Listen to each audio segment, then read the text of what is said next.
নজর রাখবো পূর্ব মেদিনীপুরের কাঁথিতে। মহালয়ায় কাঁথিতে বিজেপির কর্মসূচি, সহস্র শঙ্খধ্বনির আয়োজন, বিরোধী দলনেতা শুভেন্দু অধিকারী উপস্থিত।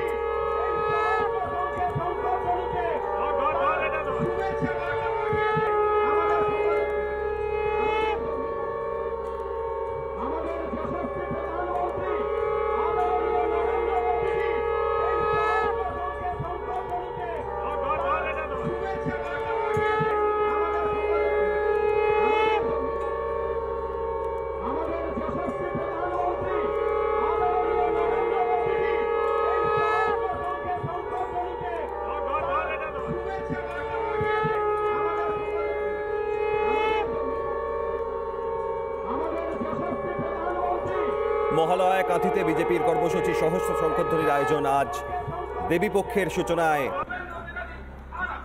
কাঁথির ছবি আপনারা দেখছেন। পিতৃপক্ষের অবসান, দেবীপক্ষের সূচনা। বিরোধী দলনেতা শুভেন্দু অধিকারী কাঁথিতে পৌঁছন। সহকর্মী সন্তু কথা বলেছেন বিরোধী দলনেতার সঙ্গে, দেখুন।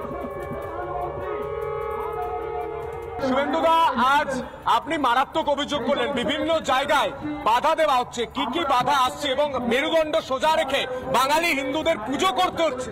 বহু লোককে কোর্টে যেতে হয়েছে, এবারে বহু লোককে বহু জায়গায়, মহেশতলাতে আপনারা দেখিয়েছেন, বহু জায়গায় কোর্টে যেতে হয়েছে। আমরা বলেছি পারমিশন নিতেন,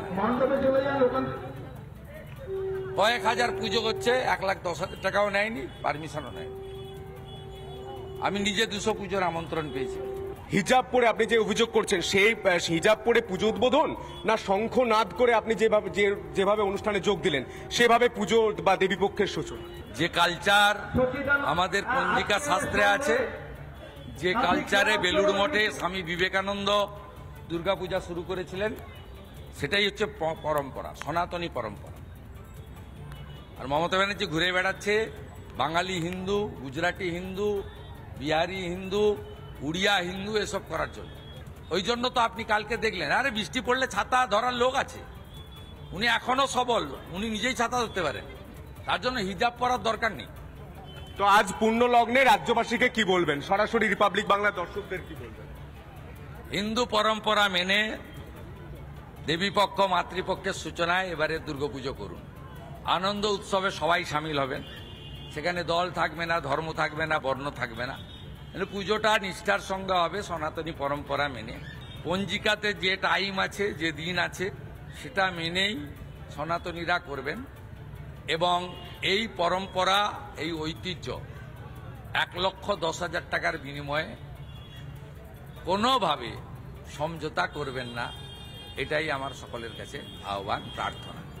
এত বড় সংগঠন যারা সেবা ক্ষেত্রে, শিক্ষা ক্ষেত্রে, রাষ্ট্রবাদ, জাতীয়তাবাদ, দেশপ্রেমকে জাগ্রত করার ক্ষেত্রে যে ভূমিকা গ্রহণ করেছেন এই কয়েক দশক ধরে, এর কোনো বিকল্প হয় না।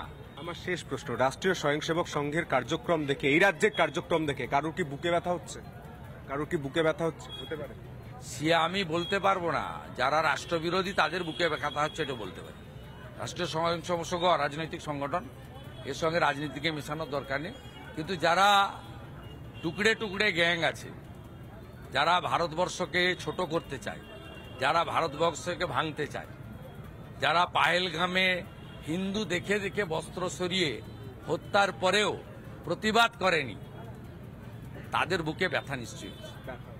শুভেন্দু অধিকারী স্পষ্ট বললেন যে পঞ্জিকা মতে পুজোটা হোক, আর রাষ্ট্রীয় স্বয়ংসেবক সংঘের প্রোগ্রাম দেখে অনেকেই টুকরো টুকরো গ্যাংয়ের বুকে ব্যথা হচ্ছে। ভিডিও জার্নালিস্ট রজনীকান্ত বেরার সঙ্গে সন্তু পান, রিপাবলিক। নানা ধরনের কন্টেন্ট দেখার জন্য লাইক করুন, শেয়ার করুন আমাদের ফেসবুক পেজ, সাবস্ক্রাইব করুন আমাদের ইউটিউব চ্যানেল। পাশাপাশি অন্যান্য ব্রেকিং নিউজের জন্য অবশ্যই চোখ রাখুন রিপাবলিক বাংলায়।